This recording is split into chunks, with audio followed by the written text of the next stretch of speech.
bienvenidos a todos. Es un placer presentar este momento del Lifelong Learning Center. Tenemos a invitados de lujo, un panel espectacular donde conforman 2 exalumnos y Francisca, que es invitada de Iván, que es exalumno de la promoción 2000, Jason McCallum de la promoción 2005 como moderador.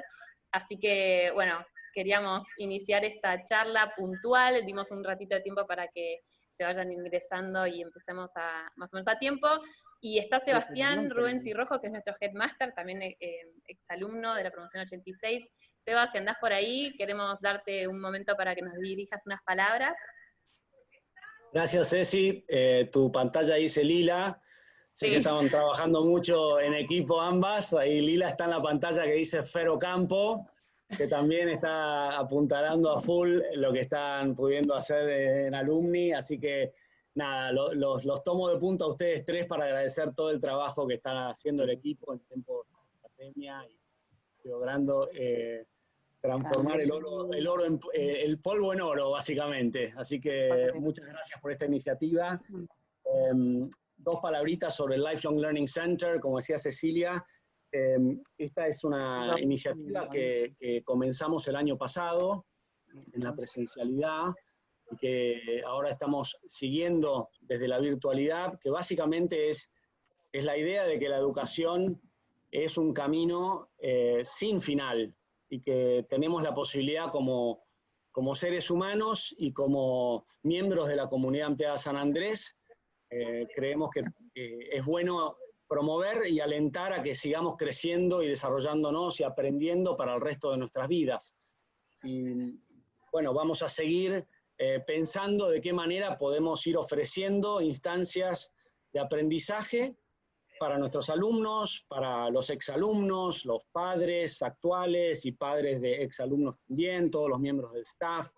Esto es un espacio donde nos podemos encontrar después de las 5 de la tarde, por decir de alguna manera, en aprendizajes muy interesantes. Hay 4 áreas programáticas en las que nos estamos centrando, una que tiene que ver con crecimiento personal, personal growth, otra que es community parenting,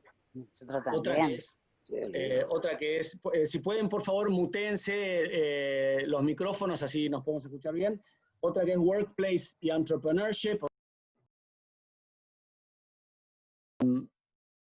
el trabajo del futuro, y lo que es educación, ¿no? Vamos a ir ofreciendo distintas instancias de aprendizaje y capacitación en todo lo que es el mundo de la educación. Eso era un poquito para comentarles del Lifelong Learning Center. Vamos a seguir en las semanas y meses que siguen hasta fin de año ofreciendo distintas instancias como la de hoy, con programas en las distintas áreas que yo mencioné. Ahora un poquito le voy a pasar el micrófono a los coordinadores, un poco simplemente para mencionar, además creo que Jason que va a coordinar va a hablar de un poco la trayectoria de cada uno de los 2 panelistas. Quería solamente agregar Iván, que es alumno, ha sido nombrado como médico asesor para la ciudad de Buenos Aires en todo el tema de epidemia y todo lo que es el COVID. Así que está muy metido en el campo, en estos temas de lo que es la pandemia actual, y un poco en virtud de eso y su experiencia anterior de Médicos Sin Fronteras y mucha otra experiencia que trae muy interesante, con su consultora nos está acompañando ad honorem como un asesor clave en todo lo epidemiológico, ayudándonos a definir protocolos, buenas prácticas y cómo estar bien preparados para la vuelta a la presencialidad cuando el gobierno nos permita hacerlo en la escuela, que estamos todos ansiosamente esperando que haya una luz verde. Así que agradecerle a Iván públicamente por su acompañamiento a la escuela en esto. Y nada, Ceci, yo paso el micrófono agradeciéndole también a Jason, que está como exalumno acá también coordinando, pero esas eran las palabras que quería compartir, agradecer y agradecer el acompañamiento de todos los que están uniéndose hoy. Muy bien, gracias Sebas. No me ven, pero estoy acá atrás de cámara con Iván y Francisca, así que Jason, cuando quieras, te escuchamos a vos para presentarlos en este momento. Bueno, genial, arrancamos. Buenas tardes a todos, espero que se me escuche. Bienvenidos al Lifelong Learning Center. Hoy vamos a tratar sobre aprendizaje, comunidad y pandemia. Un poco la idea del panel de hoy no es tanto que sea una charla, sino capaz más bien un diálogo que yo les voy a ir haciendo preguntas a Iván y Francisca para que vayan contestando, y la idea es después abrir al público para que puedan hacer sus propias preguntas. Bueno, los presento. Francisca es una médica clínica, médica legista con experiencia en medicina laboral, auditorías y médica rubro de aseguradoras. Es ex docente universitaria de farmacología y tiene experiencia clínica y es asesora de la consultora que asiste en la reapertura del San Andrés. Iván French, ex alumno de la camada del 2000, si mal no recuerdo, médico recibido con honores magna cum laude, especialista en emergencia pediátrica. Tiene también un máster en Business Administration de Harvard. Actualmente está ayudando, como dijo Sebastián, con su consultora en el plan de reapertura del Colegio San Andrés, y también recibió un nombramiento como médico asesor en la ciudad de Buenos Aires en este contexto epidemiológico del COVID. Es médico de atención primaria en barrios vulnerables de Buenos Aires, y desde el 2009 es Médicos Sin Fronteras, siendo líder de equipos médicos en África, Haití y Asia. Así que, ¿por qué no te parece, Iván, si capaz sacamos un poco de la primera pregunta que muchos se están haciendo y nos contás un poco cómo estás haciendo estos días, qué estás haciendo estos días con el colegio, con tu consultora, asesorando con el COVID? Me imagino que estás recibiendo muchas preguntas al respecto. ¿Qué nos puedes contar de esto? Sí, bueno, antes que nada, gracias por moderar esto, Jason, y hola a todos.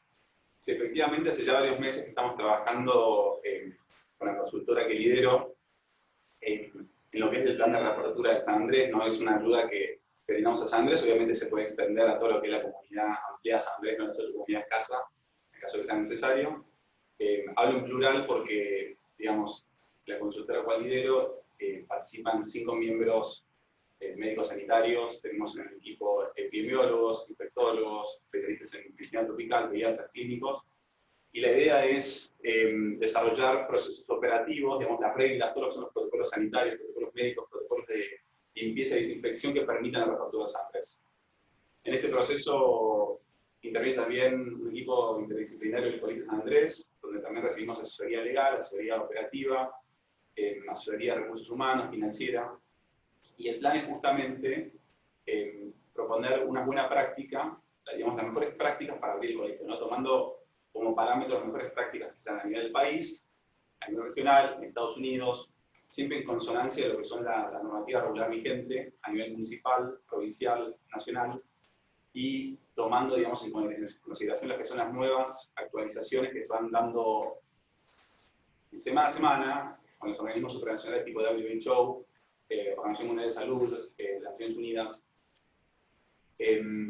La verdad es que en este proyecto lo que estamos haciendo es intentar que el colegio pueda regresar a lo que es la presencialidad, lo que es la estructura regular del colegio, tanto para los alumnos como para los docentes, no docentes y bien comunidad en general. Nuestra ayuda sí se limita únicamente a lo que es el COVID, digamos, a lo que es la reapertura para el COVID.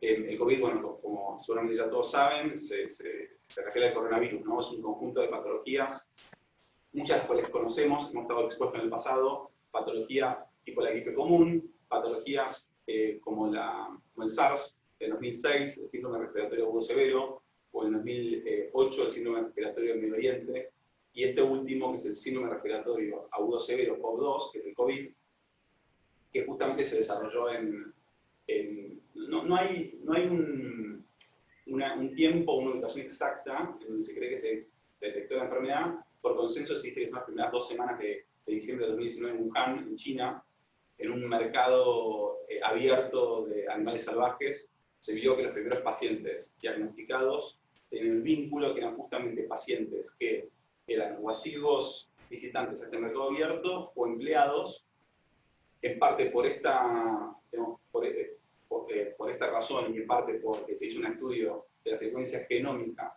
de la cepa que afecta a los humanos a través del COVID, que se vio semejanza con la cepa que se observa en el COVID que afecta a animales salvajes tipo pangolino y murciélago, que se evaluó en el origen zoonótico, es decir, origen animal. De todas maneras, creo que quede algo claro, la charla esta no pretende ser una charla técnica, científica del COVID, ni tampoco, lamentablemente, puedo dar mucha información sobre el proceso de reapertura del San Andrés. El San Andrés está manejando esta información con mucha cautela y responsabilidad, y bueno, obviamente yo quiero ser muy cauto con la información que compartimos. Bueno, arrancamos, ¿les parece? La primera pregunta para ambos es si recuerdan algún brote infecto contagioso que sea vinculable o similar con este del COVID-19. Se me viene a la cabeza, por ejemplo, no sé, el brote de H1N1 o ébola, o capaz un caso más autóctono como la enfermedad de dengue o tuberculosis. ¿En qué se diferenciaban estos brotes con respecto al actual? Yo creo que la característica más grande o más única que tiene el COVID es la expansión geográfica que tuvo. Nunca en la historia mundial sucedió, digamos, tuvo este impacto a nivel global de lo que fue un COVID, ¿no? Se expandió a una velocidad tan alta en todos los lugares del mundo, y en parte tiene que ver con el periodo de latencia. Es una enfermedad que tiene 14 días, que puede no manifestar sintomatología, lo que hace difícil el diagnóstico. Es una enfermedad que cuando manifiesta sintomatología, típicamente se da, o sea, el 85% de los pacientes que presentan sintomatología lo hacen en los primeros 6 días, el 95% en los primeros 8 días, y esa sintomatología que presentan suele ser muy leve, suele ser muy inespecífica, entonces a veces se pasa por alto. Cuando hablo de inespecífica, hablo de sintomatología, bueno, ya todos la escuchamos, ¿no? La tos, fiebre, malestar general, sintomatología que está presente en prácticamente cualquier infección respiratoria alta o baja, lo que hace difícil el diagnóstico. No tiene la característica de esas patognomónicas, es decir, un síntoma que haga asociar una patología determinada, como puede ser, no sé, la bacteria nunca la meningitis, entonces mucha gente lo pasa por alto. Por un lado, esta característica que tiene hace que la transmisión aumentó más de lo que se hace en otras patologías. La transmisión, como cualquier coronavirus, ¿no? Como cualquier virus, la familia de los coronavirus, la por vía respiratoria, esto hace que se transmita muy rápido. Tiene básicamente 2 formas de transmisión, ¿no? Una directa, que es la transmisión de fluje, que es cuando son pequeñas gotitas de apenas mayores de 5 microgramos, que nosotros exhalamos, cuando respiramos, cuando charlamos, se caen típicamente antes del primer metro, por eso es que sale del entendimiento social. El uso del barbijo, porque frenaría este contagio a través de las gotas de fluje.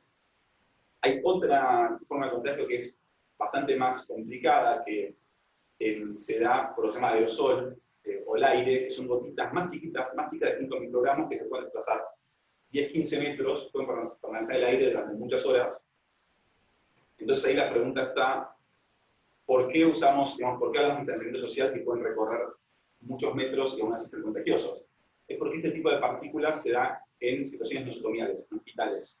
Se producen por la asistencia respiratoria mecánica, los ventiladores mecánicos de los pacientes, que hace que tenga una partícula chiquita que puede dejar muchas distancias. Y es por eso que los médicos utilizan, bueno, ya saben, ¿no? Los barbijos, los 3M, los N95, tienen una protección especial, de hecho, está prohibida la comercialización para las personas no médicas. Y tenemos la otra transmisión, que es, bueno, por contacto, en donde el contagio sea por contacto con superficies.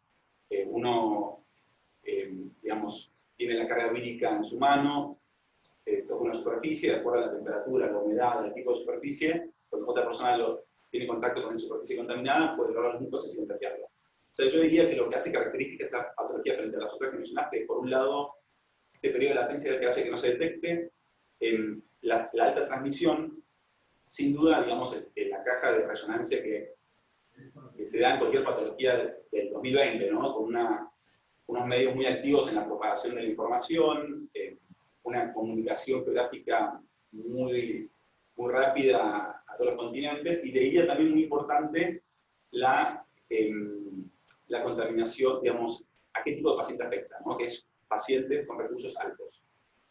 Si uno lo piensa objetivamente, la verdad que el COVID es una enfermedad bastante, una morbimortalidad muy baja, ¿no? Uno evalúa lo que fueron las infecciones, las pandemias en los últimos años, y digamos, los brotes que dan muerte del 30-50% de la población.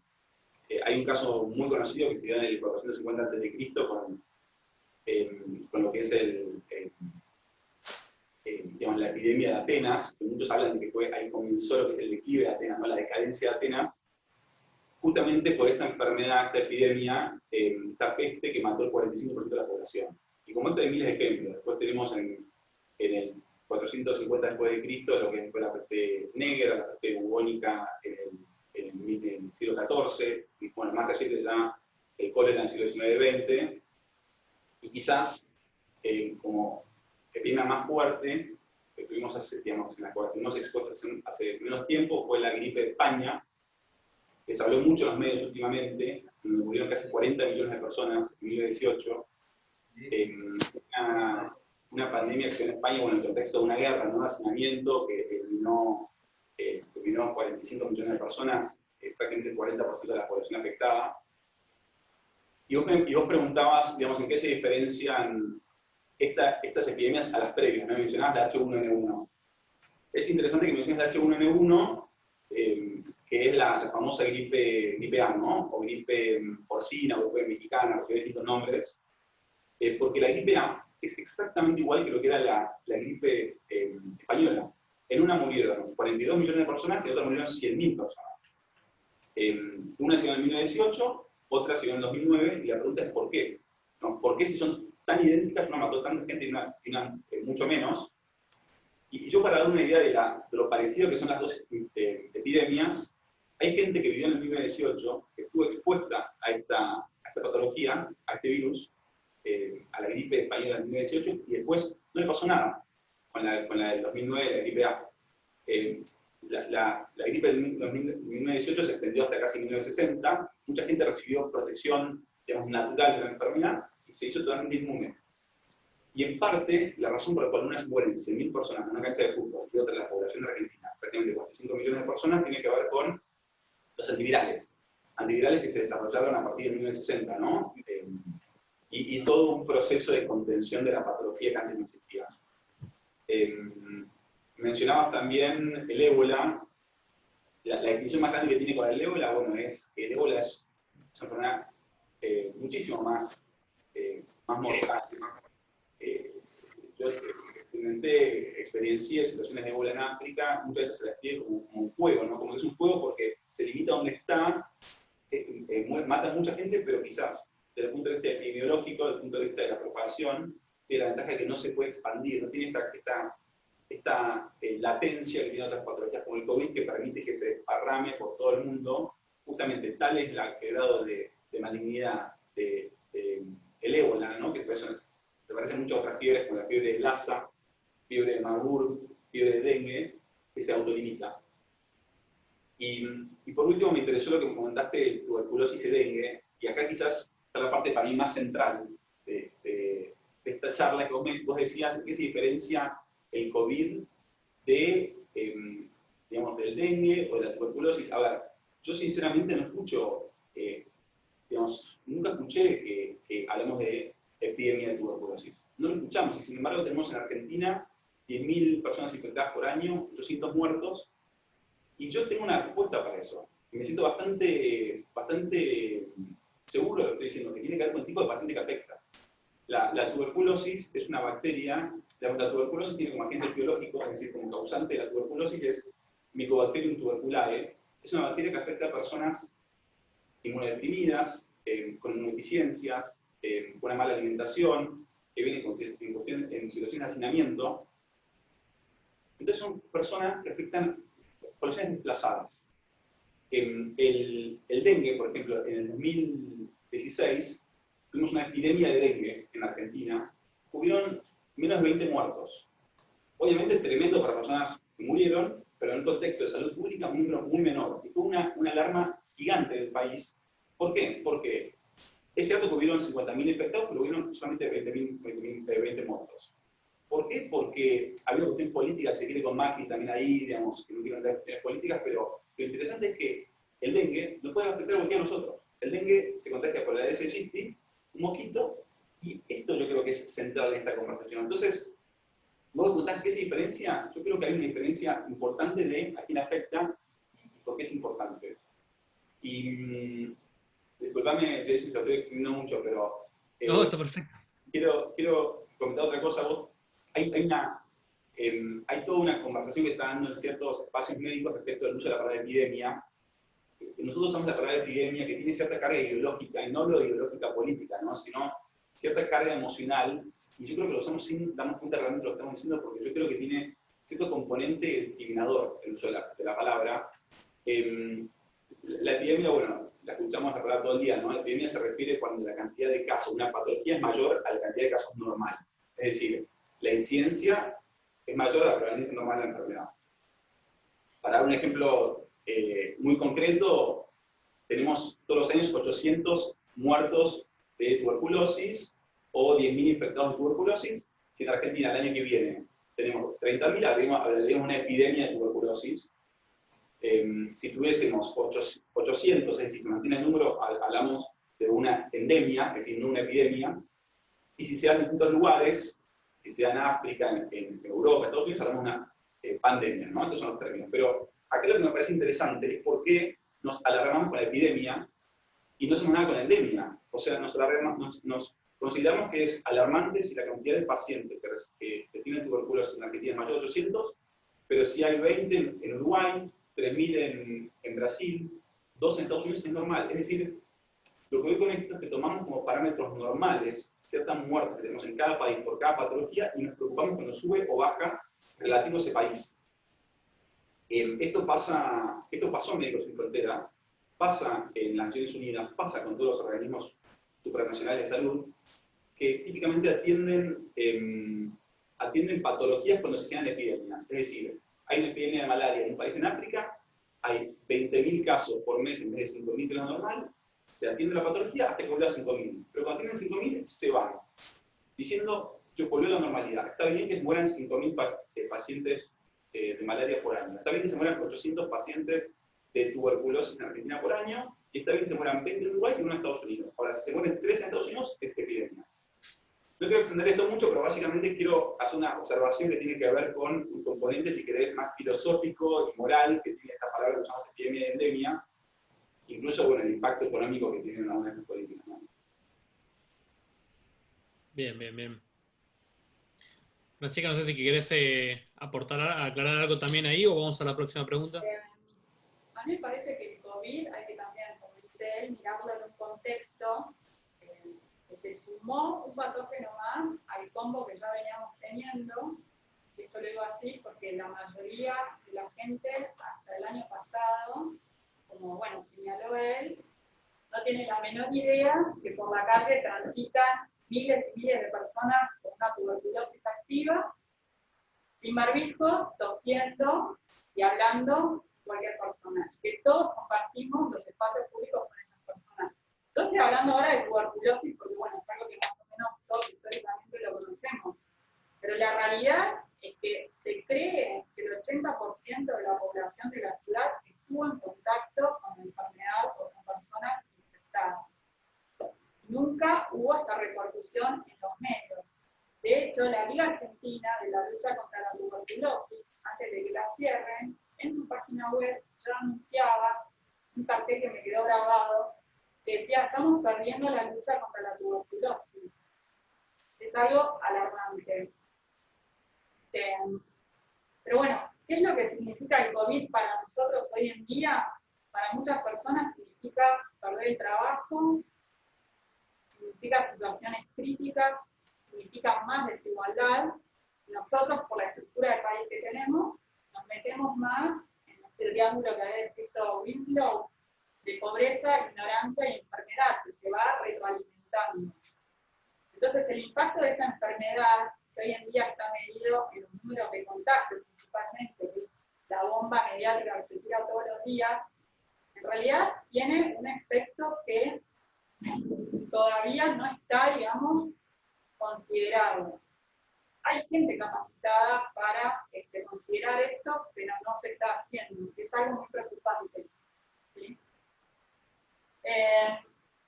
Yo creo que nos deja la puerta abierta, nos genera la necesidad de empezar a generar una estrategia inteligente frente a este nuevo ente que se está instalando entre nosotros.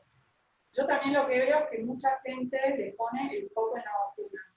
Como que la vacuna es una condición blanco o negro para nuestro futuro. Nos estamos olvidando que esto es una zoonosis. Es un virus que viene de la naturaleza. Todavía no se sabe cuál es el animal que fue transmisor al humano. Se cree que salió del murciélago, pero hubo un hospedero intermediario animal que todavía eso no está definido.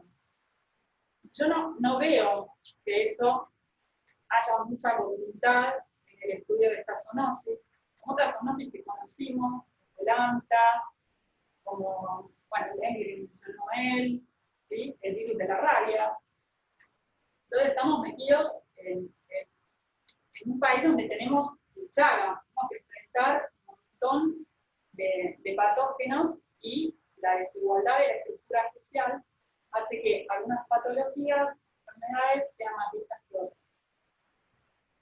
La vacunación es fundamental, junto con el lavado de manos, fue rotundo el cambio de piso en lo que es la esperanza de vida de las personas, no hay que olvidarse de eso, pero también la vacunación tiene su protocolo y la población tiene que exigir que las vacunas, que yo entiendo que muchos las esperan con mucha ansiedad, tienen que cumplir esos protocolos. O sea, no adelantarnos, hay que ir paso a paso. Lo que necesitamos es una estrategia inteligente, para mí es muy importante que se empiece a estructurar, como bueno, lo que viene encabezando el desarrollo de la apertura de San Andrés, a esta población se pueden implementar estas medidas, es ir viendo las distintas poblaciones que tenemos en el país, lo que hoy se dicen barrios vulnerables, que antes eran llamados villas miserias, poblaciones totalmente de hacinamiento, y de gente que por ahí tiene otra adherencia a las medidas de higiene y educación que uno quiere implementar. Entonces, es fundamental que se trabaje en distintas áreas, según la estructura social que se va a encarar con esta patología. Las pandemias, que yo sepa, no conozco ninguna que se haya ido, salvo la de la viruela. De hecho, algunas están volviendo, como la de la sarampión, que hace brotes epidémicos. Así que yo creo que el COVID va a tener ese comportamiento en brotes, hasta que llegue una estabilidad y bueno, llega a su curso, ¿no? Bien. ¿Por qué no nos contás un poco, Iván, dónde estuviste situado interviniendo sanitariamente y en qué se diferencia el trabajo en esta pandemia con respecto a otros trabajos que llevaste a cabo en esos lugares? No sé si particularmente no nos querés contar un poco la diferencia con los trabajos que realizaste en Médicos Sin Fronteras con respecto a ahora. Perfecto, sí. Gracias, Jason. A ver, intervení en distintas misiones médicas. Epidemias puntualmente, a ver, estuve en una en cólera en Haití en el año 2009, hubo un terremoto donde murieron 8.000 personas, 150.000 personas desplazadas, más de 50.000 personas hospitalizadas, que requerían hospitalización la primera semana, por cólera, ¿no? En todos los casos que voy a mencionar siempre se da por una situación de crisis sanitaria. En este caso, obviamente, un terremoto que generó un vacío de lo que es la salud pública para la gente y llevó al cólera. Vibrio cholerae, una bacteria que se transmite por vía fecal oral, la gente consume líquidos contaminados, alimentos contaminados, la verdad es un desastre. Después estuve en 2012 en África, República Centroafricana, una epidemia de malaria, también asociado a inundaciones. En este caso también una patología conocida, y digo esto porque, digamos, después voy a mencionar lo que quizás pasa con COVID, ¿no? Una patología conocida con un transmisor conocido como es el mosquito, el anófeles, con tratamiento conocido, prevención conocida, y en Filipinas, en el contexto de un tifón Yolanda en el año 2015, que murieron 14.000 personas, 80.000 personas hospitalizadas, requerían hospitalización la primera semana, y también con una fisiopatología y conocimiento de la enfermedad sabida por todos, que es el dengue. Ahora, ¿qué se diferencia del COVID? Yo creo que en este caso, como cualquier enfermedad nueva, es desconocimiento, es no saber, digamos, digamos, esta patología que surgía. Yo quizás invito a todos a que hagan esta prueba también. Hay una charla TED que recibió casi 25 millones de visitas, que se hizo en marzo de este año, marzo de 2020, que fue una de las charlas más vistas relativas al COVID, y le dio una persona que se llama Alana Shaikh, que es, iba a decir referente, no es referente, pero es una persona conocida dentro del ambiente de la salud pública, trabajó 15 años en el WHO, la Organización Mundial de la Salud, escribió libros, tiene un máster en salud pública, y uno ve los consejos que daba, y ya no digo que eran consejos imperfectos o confusos, eran contradictorios. O sea, llegamos al punto en donde se dice información que contradice con cosas que se dicen hoy. Se puede ver, hoy en las charlas estas TED, de Technology Education, no sé cuál es la D, el acrónimo, ¿no?, de esta organización que organiza estas charlas, hizo esta charla y ella decía, por ejemplo, que usar la máscara era contraindicado, que no servía, porque la máscara, supuestamente pacientes sanos, Alana Shaikh, ahí él escribe, después lo escribo, después lo paso el nombre, la persona, digamos, ella decía que cuando lo usaban personas sanas, la carga vírica que podía tener la persona sana dentro de la máscara hace que se contagie, entonces solamente lo tenemos a personas enfermas. Y esto fue hace nada, ¿no? Y así que por un lado yo te diría que la diferencia es una de la desinformación. Todas las patologías que vimos en Médicos Sin Fronteras, aunque muy, muy graves, las conocíamos, sabíamos cómo tratarlas, tratar el mosquito, la prevención, había tratamiento etiológico, acá no existe eso. Por el otro lado, te diría también lo que es la mortalidad. La verdad es que la patología del coronavirus tiene una letalidad baja. Es complicado, o mejor dicho, es baja relativo a otras patologías con las que convivimos diariamente o la que hemos convivido en el pasado en epidemias más graves. Hay dos conceptos muy importantes que se utilizan cuando salen epidemias. Una es la tasa de letalidad y otra la tasa de mortalidad. Probablemente la escuchamos. Para hacerlo muy simple, la tasa de letalidad refiere a la cantidad de muertes causadas por una patología, por una enfermedad, en pacientes confirmados diagnosticados. La tasa de mortalidad refiere a la cantidad de muertes por esa patología en todas las personas afectadas por la enfermedad. Es decir, considera también personas asintomáticas o subdiagnosticadas. Para no confundir, la tasa de letalidad, que es la que más se usa, es, yo sé que hay 100 personas con diagnóstico confirmado, ¿cuántas personas se mueren de esas, ¿no? Típicamente, cuando empieza una epidemia, se descubre en el hospital esos pacientes, y las personas que llegan al hospital son personas más graves, entonces la tasa de letalidad suele ser muy alta, que después se va corrigiendo en el tiempo a medida que uno empieza a encontrar más pacientes, se hacen mejores diagnósticos, mejores tratamientos y bajan a números normales. Hoy, si uno ve lo que es la tasa de letalidad que publica la WHO, digamos, las distintas organizaciones, es bajo. Y lo paso los números. O sea, la WHO habla de 1.0 a 1.8. La New England Journal of Medicine, 1.5 a 2.4. Los tengo muy frescos por esto de la reapertura de San Andrés, ¿no? El gobierno de Estados Unidos habla de 1.8 a 2.3. Digamos, todos son números bajos si lo comparamos a el SARS, el síndrome respiratorio agudo severo, que tenía 10% de letalidad, el MERS, tenía 30% de mortalidad, o sea, el síndrome respiratorio de Medio Oriente, y lo podemos comparar quizás con la gripe, sí, relativo a la influenza, o sea, la gripe normal es 0.1, o sea, 10 veces más. Cuando surgieron estos números, me acuerdo que en los medios decían, el COVID mata 10 veces más que la gripe. Obviamente es un número que asusta, pero es bajo comparado con otros números. Y lo que es curioso también es que, volviendo a lo que vos preguntabas, Jason, antes, la H1N1, la gripe A, nosotros en el 2009 hicimos un estudio que seguimos 1.200.000 pacientes del conurbano. ¿De cuántas personas habían muerto por gripe A? Fueron 12 personas. El año anterior se había muerto por gripe una persona. Persona de edad pediátrica. Y los medios publicaron, se murieron 13 veces más pacientes que el año pasado, y obviamente generó un escándalo, pero era un número bajo. Y ese mismo año se había muerto por bronquiolitis 35 personas en un pueblo chico que conocíamos, que una vez lo publicó. Entonces hay un componente acá de medio, ¿viste? De irracionalidad, de falta de criterio.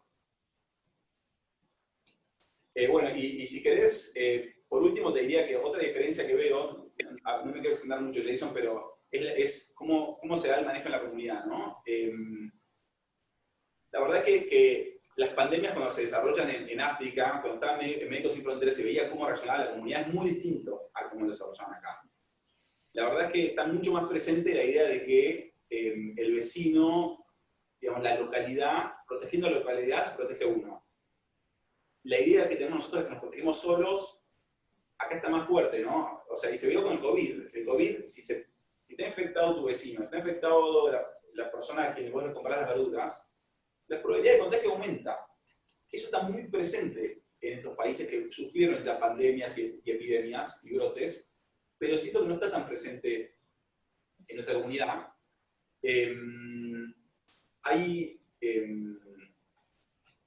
Digamos, yo no tengo una idea romántica de lo que es la medicina en estos lugares de África, porque la verdad es que he visto cosas terribles.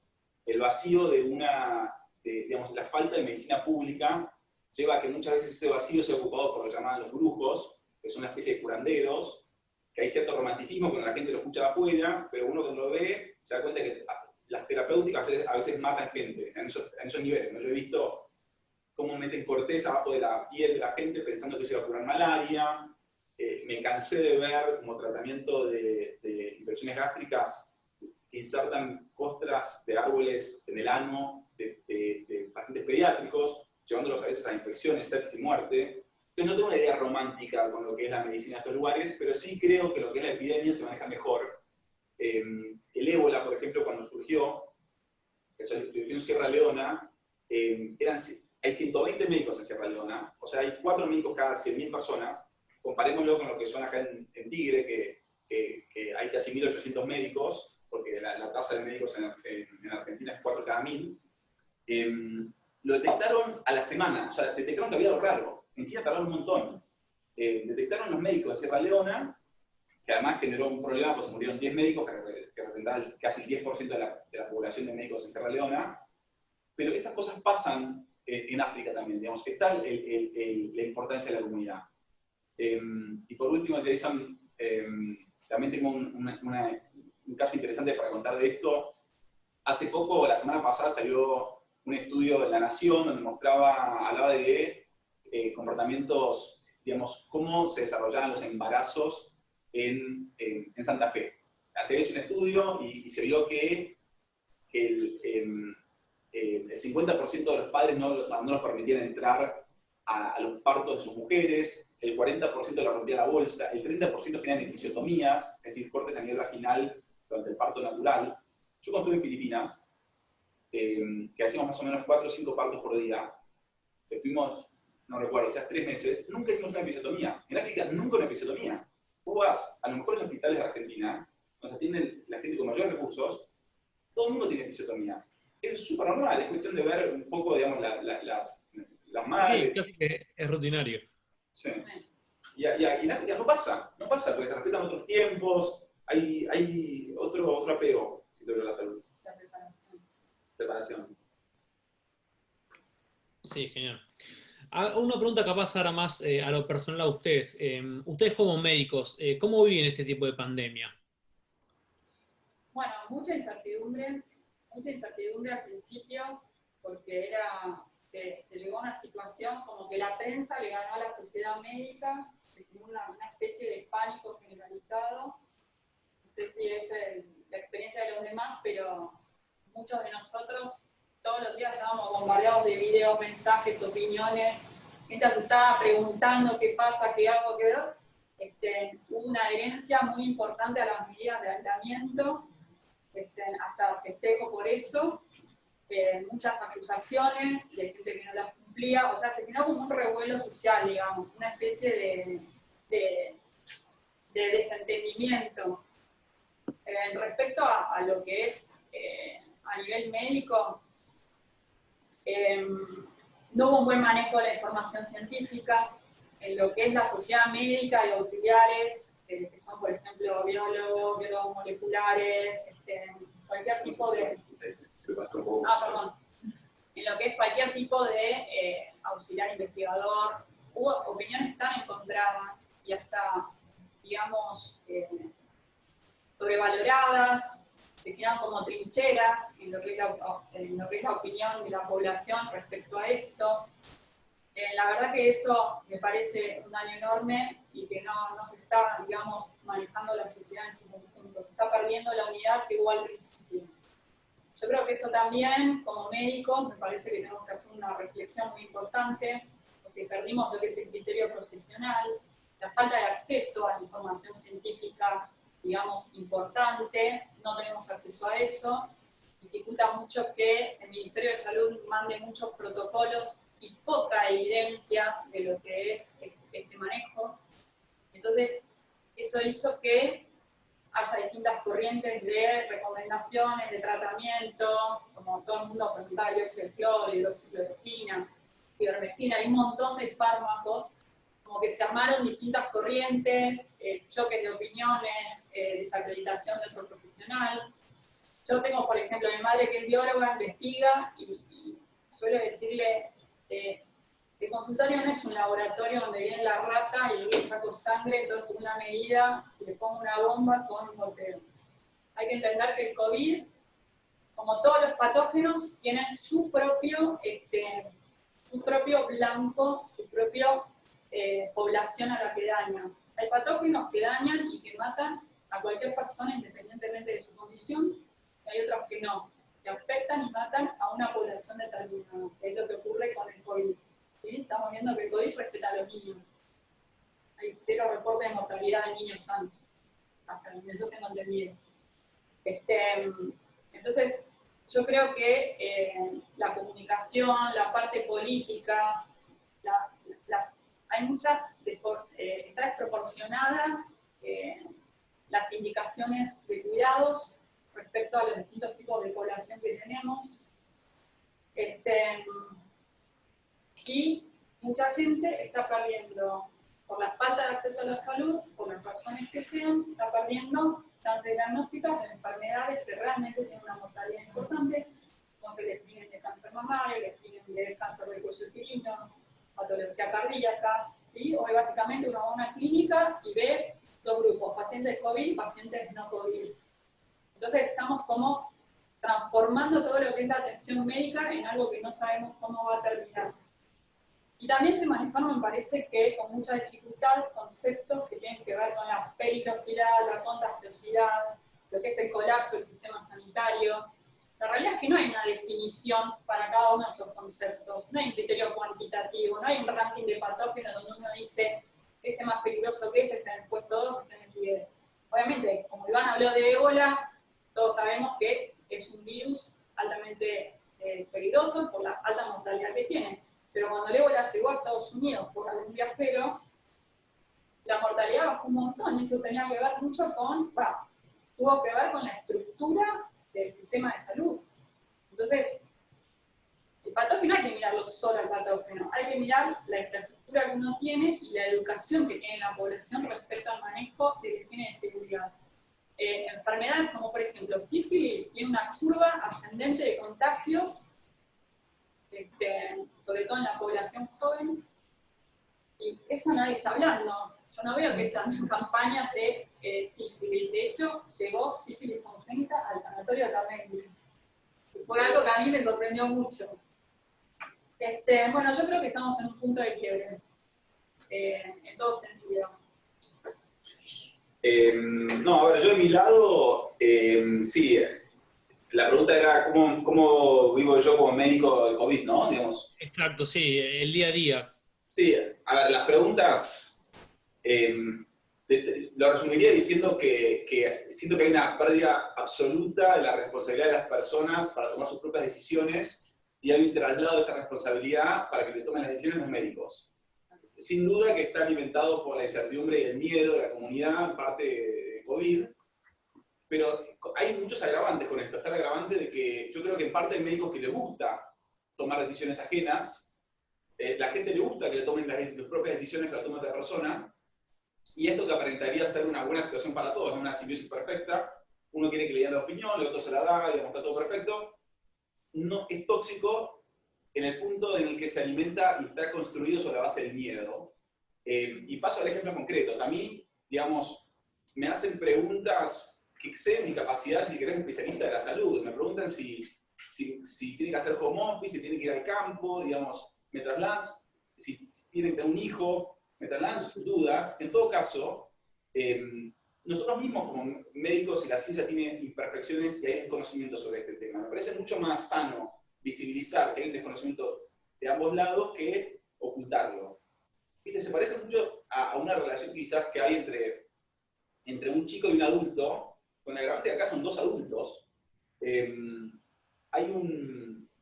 Yo cuando trabajo en campo, ¿no? en distintas comunidades, Medicina de Médicos Sin Fronteras, en Argentina del Norte, cuando hay epidemias, siento que es más fácil cambiar de opiniones, porque de cierta manera uno está afuera. Esta es la primera vez que me pasa estar en una epidemia en mi país con mi gente, y la verdad es que a mí también me pasa, nos pasa a todos, que te confundís. A mí me vienen y me dicen, no, Iván, ¿estás seguro que la tasa de letalidad es lo que vos decís? Porque vos viste lo que pasó en el norte de Italia. Se murieron 5.000 personas la semana pasada. Y yo digo, y a mí me hizo confundir. Yo digo, bueno, yo estoy viendo la tasa de letalidad de WHO, New England Journal of Medicine, las Naciones Unidas, pero te empiezas a confundir. Vos ya hizo que sos médico, seguramente también lo viviste esto que voy a comentar. Hay un adagio en la medicina que dice que los médicos no tienen que hacer de médico para pacientes que son familiares. Es decir, que los familiares tienen que buscar otros médicos. Y yo creo que es completamente análogo a esta situación. Yo cuando apenas me recibía, mi sobrina, que tenía 3 años, le agarró una bronquiolitis normal, común, muy leve, y tenía un poquito de fiebre. Y yo le dije a mi hermana, está perfecto, en 2 días se va a resolver, es viral. Había pasado menos 24 horas y ya con fiebre, y mi hermana me preguntaba, y entonces empieza a generar un poco de tensión, pero empecé a pensar, ¿y si esta bronquiolitis deriva en una neumonía, después se deriva en una sepsis, una glomerulonefritis? Entonces empecé a perder criterios, empecé a cuestiones que son normales, parte del arco médico normal, perdés la cabeza, y yo creo que pasa un poco con esto del COVID y la epidemia. A mí también me pasó como médico. Hay un libro que salió publicado, que se publicó como en marzo de este año, que justo salió una nota ayer en La Nación que se llama Si pueden no vayan al médico.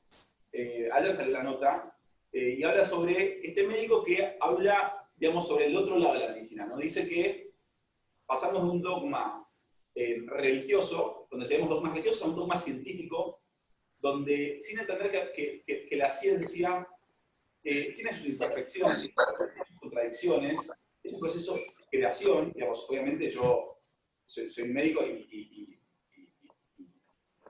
construimos nuestra currícula en base a la ciencia, pero es más un acto de humildad. Comentaba el libro, por ejemplo, que el 20% de las personas que van al médico no tienen razón para hacerlo. Mismo en Argentina, y lo veo con muchos de mis amigos, o sea, el 15% de las personas que hoy consumen neurolépticos, o sea, psicotrópicos, ¿no? Fármaco de acción central, nerviosa central para dormir. Y lo normalizamos. Yo creo que hay una falta de empoderamiento del paciente, ya hay un miedo a la toma de decisiones y llegan a situaciones ridículas. Sí, totalmente. Me gustó lo que decían, que creo que el paradigma de la medicina hoy por hoy es una medicina basada en la evidencia, y justamente lo que nos está faltando con todo esto del COVID es evidencia, y eso a veces demuestra que perdemos un poco la brújula a los médicos cuando no tenemos eso. Y está bueno, como decís, admitirlo de entrada. Mirá, estamos haciendo lo que se puede en este contexto, pero no se sabe bien cuáles son las respuestas ante el problema. Otra pregunta para vos, Fran. ¿Cuáles son las cosas positivas que puedes tomar de esta experiencia, de esta pandemia, y algún aprendizaje que te está dejando para el futuro? Bueno, cosas positivas, bueno, que se está redefiniendo lo que es la relación médico-paciente. Yo creo que eso se va a rescatar, y me parece uno de los pilares fundamentales en el tratamiento de cualquier proceso de salud de enfermedad. Porque la persona que asiste al médico no es solo la persona que ya está enferma, sino la persona que se quiere hacer un control para una detección temprana de distintas cosas. Yo creo que eso es fundamental. Esto también es un llamado a lo que es la autocrítica de todo lo que es el rol del médico. Hoy en día el médico se fue como separando mucho de sus colegas, se perdió la unidad, se desmembró la sociedad médica en distintas cajas de especialidades, perdimos la unidad, nos olvidamos de todo. Yo creo que lo bueno de esto es que vamos a tener más diálogo con los pacientes, que es algo fundamental también lo que es el rol, lo que es un tratamiento, porque se dejó entrar terceros personajes en lo que es una relación médico-paciente, se dejó entrar la figura de lo que antes nosotros desconocíamos, hoy en día tenemos siempre un abogado, tanto como veedor, digamos, de nuestras acciones. De hecho, yo he tenido consultas donde han tenido pacientes con abogados. Yo creo que esa interferencia que el paciente busca en general es porque nos está diciendo a nosotros que estamos fallando en lo que es la comunicación, en lo que es el trabajo interdisciplinario nuestro. Nosotros sabíamos que esta pandemia iba a ocurrir. La ciencia sabía que esto iba a ocurrir. Todo esto fue anunciado y una virosis respiratoria era inminente que iba a pasar, así como pasó la H1N1, que también sabía que iba a pasar. No se hizo nada. Entonces, eso yo creo que es parte de este quiebre que se está haciendo en todo lo que es, y va a llevar a un rediseño de todo lo que es la parte asistencial. También el otro punto es la inversión en lo que es la investigación básica. Todo el mundo, no sé, colabora o dona dinero para, no sé, los pingüinos o las ballenas, no quería decirlo. O por ejemplo, un comedor de niños que está fantástico, pero ¿cuánta gente conocen ustedes que dona dinero para lo que es la investigación básica? Y en la investigación básica surgen las respuestas a estas cosas que estamos viviendo. Entonces, me parece que también es un llamado, digamos, a, como dice él, el concepto de lo que es comunidad. Y comunidad no soy yo no las arreglo solo. Lo que yo hago repercute en los demás. Y de alguna forma vuelve a lo que es mi desarrollo. ¿Sí? Siempre acordándonos de este triángulo de enfermedad, ignorancia y pobreza. Así que, no, sí, de acuerdo. Bueno, hago una última pregunta, por lo menos de mi parte, para ambos. ¿Cómo se vive la situación actual en las comunidades más humildes en las que están trabajando? A ver, yo creo que digamos, te voy a dar la mirada más optimista y la más pesimista. La parte negativa, que es muy fuerte, es que COVID frenó todo lo que es, digamos, los protocolos de implementación de prevención de patología en Argentina, en América Latina, en África, en países desplazados. ¿A qué me refiero? Que no se vacuna, las campañas de vacunación se frenaron, se frenó la distribución de, por ejemplo, de los mosquiteros en África. Entonces, sin duda que después de esta epidemia de COVID va a haber una epidemia, en mi opinión, mucho peor de estas patologías, pero probablemente que no se van a hablar, porque va a ser de siempre, va a ser la malaria, va a ser patologías que a la gente no le importa, pero va a ser una mortalidad mucho mayor. Esa parte negativa, que es muy fuerte y es real, y Médicos Sin Fronteras hizo una denuncia sobre esto, y digamos, porque los organismos supranacionales hablan sobre esto. La parte positiva que podemos sacar de esto, que también es muy real y yo estoy muy optimista, es las enfermedades olvidadas. Hay un grupo de enfermedades olvidadas que las enfermedades olvidadas se refieren a enfermedades que a nadie le importa. ¿Por qué? Porque afecta a las comunidades humildes. Entonces, como no afecta a gente con recursos, no hay inversión, no hay terapéutica, no hay diagnóstico, la gente se muere en números altísimos. Para dar una referencia que estamos hablando, hablamos de tripanosomiasis americana, que es la Chagas, tripanosomiasis africana, que es la enfermedad del sueño, hablamos de la leishmaniasis, hablamos de la malaria, patologías que quizás algunas, los no médicos han escuchado malaria, las otras no sé si la escucharon, matan millones y millones de personas, mucho más que otras patologías que tenemos, que hablamos diariamente. Y yo creo que ahí la ventaja es que cada vez más se está viendo la importancia de la comunidad respecto a la conveniencia propia de la comunidad, que es, protegemos al otro, nos protegemos nosotros. Se está generando una medicina mucho más horizontal y menos vertical, mucho más asociado a la prevención y no tanto asociado a la longevidad. A ver, obviamente yo personalmente no tengo nada contra las terapéuticas que llevan a la longevidad, pero los recursos que se pueden destinar para la prevención están yendo todos a veces a terapéuticas que la verdad es que generan debates éticos de el aumento, digamos, extender la vida de una persona 2 meses en un estado de salud muy fuertes, digamos, de mucho dolor, con un costo tremendo, y lo que se podría hacer eso desde el punto de vista preventivo. Así que la parte, si querés, más optimista es que la ley de enfermedades olvidadas se termine de instalar, que ya existe, Pfizer con tratamiento de la malaria, que es el Cuartem, tuvo beneficios a través de esta ley, pero que se instale como una política pública a nivel mundial. Y también que yo no conozco enfermedad virósica que tenga una cura hoy en día, ¿no? Existen fármacos que curan enfermedades causadas por virus, ¿sí? Fármacos que detienen el historial, aumentó mucho la sobrevida en pacientes con HIV, por ejemplo. Pero la gente que espera una cura para el COVID me parece como un objetivo muy ilusorio todavía. Mismo la vacuna, que lo que decía antes, poner el 100% del plan de la planificación de una vida en una sociedad de una vacuna, me parece muy arriesgado, teniendo en cuenta que las vacunas, generalmente, lo que más se espera de esta vacuna es que la inmunidad dure muy poco tiempo.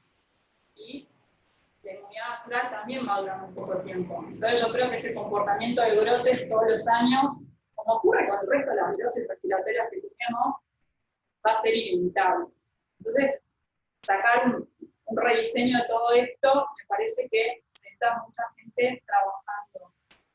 No creo que alcance solo con el comité de crisis con lo que se está trabajando ahora. Nosotros tenemos un montón de colegas actualmente desempleados, incluso que están pidiendo recursos económicos a sus familias y conocidos, por el hecho de que sus especialidades se detuvieron en seco. Todo eso genera un retroceso enorme en lo que es la asistencia médica, porque ese especialista que hoy está detenido no se actualiza, no compra tecnología. Rápido, voy a mencionar, ¿te acordás del caso de Pérez Golpe que hablaban del endoscopio trucho? Bueno, se va a volver a eso. Entonces, me parece un enorme riesgo que estamos tomando, sabiendo que tenemos muchos profesionales capacitados, laboratorios, y mucha tecnología para por nosotros mismos hacer frente a esto. Parece que tenemos la oportunidad de desarrollar un montón de estrategias hoy en día que no queden, digamos, circunscritas a un reducido grupo de profesionales. Bueno, buenísimo. No sé si, y por mi parte no tengo más preguntas, pero no sé si la gente, los oyentes, alguno quiere preguntar algo. Aprovechamos que tenemos a Francisca y Iván acá. Esperamos unos minutos a ver si quieren poner en el chat, pueden o levantar los micrófonos, levantar la mano y hacerlos así verbalmente o escribirlas directamente en el chat. Pregunta, yo me meto acá, soy Ceci, estoy con Iván y Fran acá al lado de ellos y levanto una pregunta de María Susana que dice, ¿qué pasó exactamente en Italia? Ella remonta a una pregunta de Iván, si podían aclarar lo de Italia. Sí. En Italia, en Italia, digamos, estuvo, no sé si la pregunta estuvo relativa a por qué murieron tantas muertes o por qué tal el comentario. El comentario fue que la gente veía lo que pasaba en Italia, donde hubo una tasa de mortalidad durante un tiempo muy alta y generó pánico y generó la implementación de muchas de las medidas que estamos tomando. Si la pregunta estuvo ¿por qué murió tanta gente? Dice todo, ¿qué pasó? Sí, ¿qué pasó? No, la tasa de letalidad estuvo bastante más alta. ¿Por qué nos identificamos con Italia? También, tal cual. Lo que ha pasado en África no nos hubiéramos tal cual. identificado con eso. Sí, que ahí va un poco lo de antes, pero a ver, en Italia sí había una población más longeva, con mucha patología de base, de hecho se hicieron estudios sobre esto, entonces sí la tasa de letalidad fue bastante alta. La tasa de letalidad en pacientes mayores de 65 empieza a aumentar, están mayores de 80 es bastante alta, pero también lo es una neumonía bacteriana, por ejemplo, para ponerlo, digamos, en contexto. Una persona de 85 años que tiene una neumonía bacteriana, no sé la tasa de letalidad, estoy seguro que no se debe ser tan distinta, no lo sé igual, Una de las principales causas de muerte de la enfermedad respiratoria en el mundo. Sí. O sea, esto hay que ponerlo en contexto también. No le estamos restando, digamos, importancia, pero tampoco sobredimensionar esta patología, este nuevo virus. Y en Italia yo también, cuando me puse a investigar este fenómeno, ya había denuncias previas, COVID, denuncias previas de un sistema de salud totalmente saturado y con falta de recursos e infraestructura. Así que ellos ya venían con un historial, digamos, de el declive de este sistema que en su momento fue muy aplaudido y fue muy admirado. Y no sé si alguien más quiere hacerlo o allá vamos cerrando. Vamos un minutito más. Martín, quiero preguntar sobre la estrategia adoptada de preservar la salud física por el confinamiento ASPO, si no compromete otras dimensiones como la psíquica, la social. A ver, no, digamos, sí, es una pregunta súper interesante que se discute muchísimo entre los foros médicos y foros políticos, ¿no? A ver, yo puedo dar mi opinión personal, sí, evidentemente sí. Hay estudios sobre esto, la verdad que no los recuerdo, pero evidentemente mantener a una persona 6 meses aislada, personas, viste, que entran en una situación de sedentarismo, a ver, el sedentarismo es un factor de riesgo para todo lo que es patología cardíaca, para todo lo que es obesidad, para todo lo que es paciente diabético. Estamos generando un factor de riesgo tremendo con un impacto... Alimentando el factor de riesgo. Exacto, alimentamos un factor de riesgo, generamos mayor fisiopatología a un paciente, estamos encerrando a un paciente que no se mueve en su propio departamento, así que sin duda que va a generar un impacto de salud enorme, la verdad que no lo puedo cuantificar. Personalmente, no sé, esto tiene que ver también como uno evalúa. Acá se choca, digamos, lo que es la autonomía, que está protegida por la Ley de Derechos del Paciente, con lo que es la libertad individual, es un derecho constitucional, está descrito ahí, con una medida sanitaria impuesta. Yo no estoy hablando de bien o mal, yo estoy tratando de analizar la situación. Una medida sanitaria impuesta que resguarda la vida de ciertas personas que son de riesgo, pero que compromete a toda una población. Incluso llevando, como muchos críticos hacen de esta situación, a situaciones límites y hasta contraproducentes, como el diabético, que la principal indicación que nosotros le damos a una persona con condición de diabetes es que haga ejercicio físico y dieta. Y está sacando el 50% de lo que es el tratamiento de base de esa enfermedad.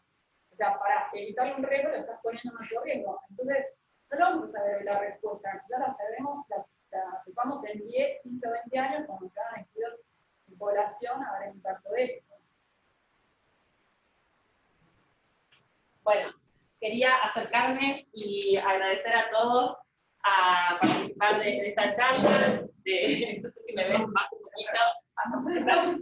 Agradecerle a Fran, agradecerle a Iván, agradecer a Jason que está del otro lado también en casa, moderando este encuentro.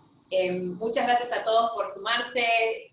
Vamos a seguir haciendo charlas, como dijo Sebastián, enfocados en diferentes áreas que mencionó en su presentación de Lifelong Learning Center. Así que les mando un fuerte abrazo a todos y bueno, seguimos con la próxima charla seguramente a fin de septiembre. Les van a llegar flyers, les van a llegar avisos, así que estén atentos y les mandamos un saludo desde el campus. Estamos acá en el campus, así que un gran saludo a todos. Gracias Iván, gracias Fran por venir y gracias a Jason que está al otro lado y gracias a todos ustedes. Les mandamos un beso enorme. Gracias Iván, gracias Fran, muy buenas sus respuestas.